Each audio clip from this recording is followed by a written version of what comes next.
জনতাকে, নীলফামারীর মুসলমানদেরকে, সমস্ত মানুষদেরকে সবাইকে রুহানি খোরাক দিয়ে যাবেন আল্লামা মামুনুল হক।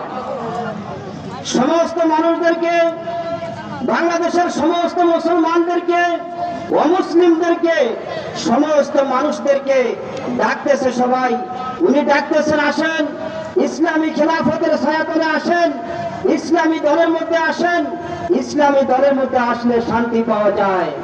কিন্তু যে মুসলমানরা ইসলাম ধর্ম গ্রহণ করার পরেও, মুসলমান হওয়া সত্ত্বেও যারা অন্য জাতির উপরে জুলুম করে, বিশেষ করে মুসলমানদের উপরে জুলুম করে, বলেন এরা কি মুসলমান না অন্য কিছু জানোয়ার?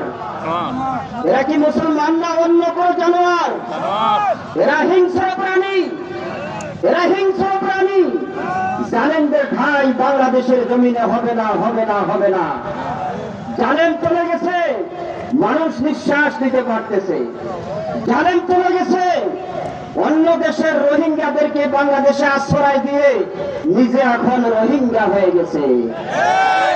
অন্য দেশের মানুষদেরকে বাংলাদেশে খাদ্য দিয়ে তার দলের লোকদেরকে এখন অনাহারে রাখছে। বাংলাদেশের অন্য দেশের মানুষদেরকে আশ্রয় দিয়ে এখন নিজেই আশ্রয়হীন হয়ে গেছে। এটা কার লীলা খেলা? যারা বলেন কার লীলা খেলা? আল্লাহর লীলা খেলা। আল্লাহ করতে পারেন কি পারেন না? আল্লাহ করতে পারেন কি পারেন না? গাহে গাহে গাহে খদরা মুলকে বক্সি, গাহে শাহে চুপদা, গাহে গাহে খদরা মুলকে বক্সি, গাহে শাহে চুবদা। আজ বরায়ে নিমেনানে, আজ বরায়ে নিমেনানে, আজ বরায়ে নিমেনানে, দরবদর হায়রা কুনি। আল্লাহ ফকিরকে বাদশা বানাইতে পারে, আল্লাহ বাদশাকে ফকির বানাইতে পারে। বিনা খেলা কার? বিশেষ করে ইসলামের বাতিকে নিভাইতে চেয়েছিল, আলেমদেরকে, আলেমদের গলা টিপে ধরেছিল, আলেমদেরকে কারাবন্দী করেছিল।